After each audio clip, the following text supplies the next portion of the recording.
Ó yẹ ká dúpẹ́, ó yẹ ká dúpẹ́, àrá sán, atẹ́gùn fẹ́, jíjà kò gbé wa lọ, ó yẹ ká dúpẹ́. Ọlọ́run bá ń gbowó, afẹ́fẹ́ tí a ń mí, èló ni mo rò wípé Amẹ́ríkà lè san, kò sólówó ayé ò tó lè san owó ẹ̀mí o. Mo dúpẹ́ ó Jésù fún afẹ́fẹ́ tí mò ń mí. Ọlọ́run bá ń gbowó, afẹ́fẹ́ tí mò ń mí, èló ni mo rò wípé Amẹ́ríkà lè san, kò sólówó ayé ò tó lè san owó ẹ̀mí o. Mo dúpẹ́ ó Jésù fún afẹ́fẹ́ tí mò ń mí. Ọlọ́run bá ń gbowó, afẹ́fẹ́ tí a ń mí, èló ni mo rò wípé Ghana lè san, kò sólówó ayé ò tó lè san owó ẹ̀mí o. Mo dúpẹ́ ó Jésù fún afẹ́fẹ́ tí mò ń mí. Ọlọ́run bá ń gbowó, afẹ́fẹ́ tí mò ń mí, èló ni mo rò wípé Kenya lè san, kò sólówó ayé ò tó lè san owó ẹ̀mí o. Mo dúpẹ́ ó Jésù fún afẹ́fẹ́ tí mò ń mí. Ọlọ́run adúpẹ́ gbọpẹ́ wa, ọba tó ní wákàtí àwọ̀ yìí, Ọlọ́run tó ní ìsìn nígbà ẹ̀yìn wa. Adúpẹ́ ní gbogbo ọ̀nà tó dúpẹ́ ẹ̀yìn nìkan ni ọpẹ́ àti ẹ̀yìn yẹ. Ọlọ́run gbogbo àgbáyé gbọpẹ́ wa. Gbogbo àwọn tó ń gbọ́ mi káàkiri tó wà nínú ilé ẹ̀ ní wákàtí ọ̀wọ̀ yìí tó ń sin Ọlọ́run lórúkọ Jésù, Ọlọ́run kó gba ìsìn wa. Gbogbo ibi tó bá wà tó ti ń sin Ọlọ́run pẹ̀lú mi ní àárọ̀, Olúwa kó gba ìsìn rẹ lórúkọ Jésù. Gbogbo ogun COVID-19 lórílẹ̀‐èdè kó dáwọ́ dúró. Mo gbàdúrà fún wa lórúkọ Jésù, Ọlọ́run ò ní fi wá sílẹ̀. Ọlọ́run alágbára yóò sì dúró tì wá. Èmi ni Prophet Elijah Ọlágbèmí láti ìjọ Sapphire Bible Church. Lórúkọ Jésù, bó ti ń gbọ́ mi, bó ti wà nínú ilé ibi tó bá wà tó ń gbọ́ mi, tá ti tẹ̀lé òfin orílẹ̀-èdè wa wípé a ní láti jókòó sílé ká máa fọwọ́ wa déédéé ká sì máa jẹ́ kí àyíká wa ó mọ́ lórúkọ Jésù. Ẹgbà Sátánì ò ní bà wá lórúkọ Jésù. A ò ní lùgbàdì àrùn búburú lórúkọ Jésù. Pẹ̀lú agbára Ọlọ́run, ẹ̀mí wa máa là á já lórúkọ Jésù.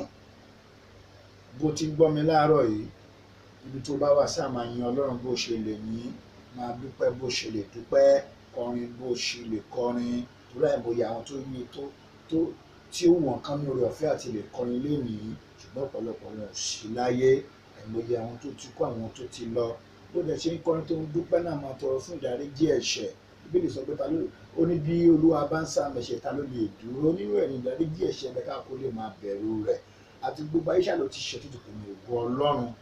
Tó bá rí bẹ́ẹ̀, ẹni láti máa tọrọ ìdáríjì ẹ̀ṣẹ̀, gbogbo ẹ̀ṣẹ̀ tá a ti mọ̀, ìta àti mọ̀, ẹ̀ṣẹ̀ ìta dáyébá láti ara bàbá wa Ádámù àti Éfà, torí wípé wọ́n jẹ èso àìgbọ́ràn, Olúwa sì bínú sí wọn. Gbogbo àwọn èso ìbínú, ẹ̀ṣẹ̀ ìbínú Ọlọ́run, àgbàdúrà kó Olúwa kó dáríjì wá. Àwọn ẹ̀ṣẹ̀ tí a ti dá tí a mọ̀ tí a ò mọ̀, ẹ̀ṣẹ̀ táwọn baba ńlá wa dá, ó ní Ọlọ́run owú lòun ó sì máa bí ẹ̀ṣẹ̀ bá wò láti ìran kìíní ẹ̀kẹ́ nínú àwọn tí ó kórìíra rẹ̀. Gbogbo ẹ̀ṣẹ̀ tá a ti dá tó fa kí Ọlọ́run kórìíra wa, mo gbàdúrà lórúkọ Jésù, Ọlọ́run kó dáríjì wá. Olúwa kó dáríjì wá. Olúwa kó dáríjì wá. Èyí ni Sunday àkọ́kọ́ nínú oṣù April 2020. Ìwọ tó bá wà pẹ̀lú mi nínú ilé tó wà àti ibi tó wà, ẹ jẹ́ ká wo ìwé Kíróníkù kìíní orí 4 àti láti ẹsẹ̀ 10. Gbogbo èèyàn tó bá wà níbi tó bá ń gbọ́ mi, ẹ jẹ́ á sáré jọ wà níbẹ̀.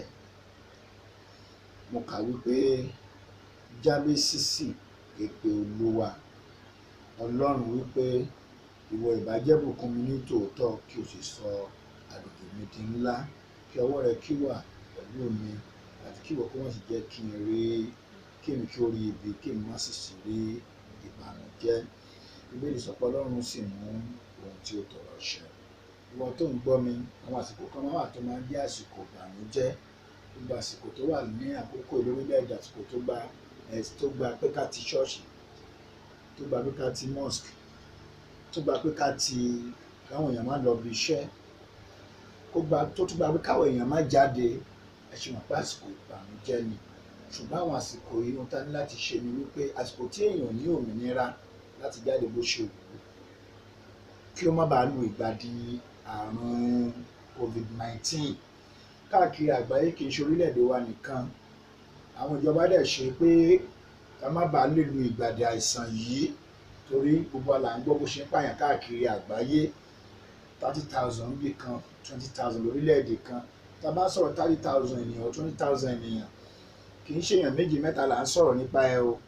À ń sọ̀rọ̀ nípa agboolé kan àbí ìdílé kan. 20,000 ènìyàn kì í ṣe èrò tó kéré rárá. Àwọn ènìyàn tó pọ̀, ọkùnrin wà nínú, obìnrin wà nínú, ọlọ́lá wà nínú wọn, àwọn tó kù díẹ̀ káàtó náà wà nínú wọn. Tí tá bá wò ó dáadáa, tá bá ní òye, tá bá ronú jinlẹ̀, a rí wípé àsìkò ìbànújẹ́ ni àsìkò yìí jẹ́. Oníṣẹ́ ò lè lọ síbi iṣẹ́ rẹ̀, ọmọléèwé ò lè lọ sílé ìwé. Káàkiri àgbáyé tí kì í ṣe Nàìjíríà nìkan, oníkálukú ní láti wà nílé kí wọ́n bá lu ìgbàdí àrùn burúkú yìí. A mọ̀ pé àsìkò yìí àsìkò ìbànújẹ́ ni. Bíbélì dẹ̀ ti sọ pé máa fi àdúrà ra ìgbà àti àkókò padà, torí ibi wà nínú ọjọ́ gbogbo. Ó dẹ̀ ti sọ ní ibi ọjọ́ tó fún ọjọ́, ó ní ká máa fi àdúrà ra ìgbà àti àkókò padà, torí ibi wà nínú ọjọ́ gbogbo. Àwọn gbogbo ibi lórúkọ Jésù yóò ká kúrò ní orílẹ̀-èdè wa Nàìjíríà. Gbogbo ibi Sátánì yóò ká kúrò lórílẹ̀-èdè àgbáyé. Gbogbo ibi Sátánì yóò ká kúrò lórí ìdílé ẹnìkankan wa. Kí la ní láti ṣe nínú àwọn àsìkò ìbànújẹ́ báyìí? A ní láti ṣe kí ni o? Képe Ọlọ́run. Àsìkò tí èèyàn lè jẹun tó wù ú, tó jẹ́ pé ohun tí èèyàn bá rí ló máa jẹ. Èèyàn ò ní freedom bó ṣe wù ú, torí pé àìsàn ti gba ayé kan. Kò dẹ̀ sẹ́ni tó gbàdúrà láti lu ìgbàdí yìí, torí wípé ẹnikẹ́ni tó bá kọjá òfin ó lè ṣeé ṣe kó lu ìgbàdí, àbí tí ò bá tẹ̀lé ohun tí ìjọba sọ ó lè ṣeé ṣe kó ní ìfarapa nínú àìsàn burúkú yìí. Àìsàn yìí ó sì gba ẹ̀mí ni. Sátánì ti máa jáde láti ṣiṣẹ́ ibi.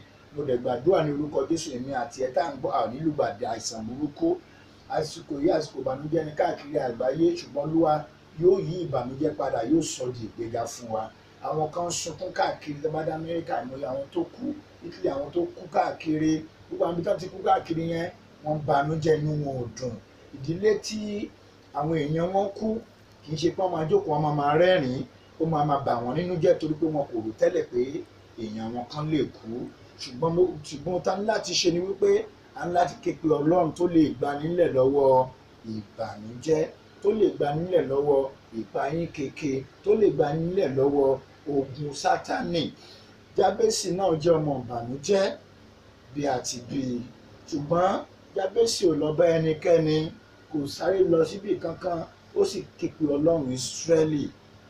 Ìwọ ìbàjẹ́ bùkún mi ní tòótọ́, kí wọ́n ó ní Jábésì sì pe Ọlọ́run Ísírẹ́lì, ìwọ ìbàjẹ́ bùkún mi ní tòótọ́, kí o sì sọ agbègbè mi di ńlá, kí ọwọ́ rẹ kí ó sì wà pẹ̀lú mi, kí èmi kí ó má sì ṣe rí ibi, kí èmi kí ó má sì ṣe rí ìbànújẹ́. Olúwa sì gbọ́ gbogbo ohun tí ó béèrè. Lórúkọ Jésù, ìwọ náà a fẹ́ ké pe Ọlọ́run, ká má ṣe rí ibi lórílẹ̀-èdè yìí, ká má ṣe rí ibi ní àgbáyé, ká má sì ṣe rí ohun ìbànújẹ́ mọ́. Torí ìbànújẹ́ ni pé ká máa gbọ́ news lójoojúmọ́ pé 10,000 èèyàn kú níbì kan, ká máa gbọ́ ìròyìn wípé 20,000 èèyàn kú níbì kan, ká máa gbọ́ ìròyìn wípé 30,000 èèyàn kú níbì kan, ká máa gbọ́ ìròyìn pé 5,000 èèyàn kú níbì kan, ká máa gbọ́ ìròyìn pé 20 èèyàn kú níbì kan. Ìròyìn ìbànújẹ́ ni, kì í ṣe ìròyìn tó dùn. Torí ẹ̀ Jábésì ké pe Ọlọ́run, Olúwa sì gbọ́ àdúrà rẹ̀. Ó sì gbàdúrà sí Ọlọ́run, Olúwa sì mú ìbànújẹ́ kúrò nínú ayé rẹ̀. Ó ké pe Olúwa. Ẹ jẹ́ ká ké pe Olúwa ní Nàìjíríà yìí. Gbogbo àwọn ìjọ Ọlọ́run, àwọn ọmọ Ọlọ́run káàkiri, ẹ jẹ́ ká ké pe Ọlọ́run. Gbogbo àwọn ọmọ Ọlọ́run káàkiri, ẹ jẹ́ ká ké pe Ọlọ́run. Ó ní ké pè mí, èmi ó sì dáhùn, èmi ó sì fi ohun ńlá alágbára hàn ọ́ tí o ò tí ì rí rí. tá a bá ké pe Ọlọ́run yóò fi òun lálágbára hàn tá ò tí ì rí.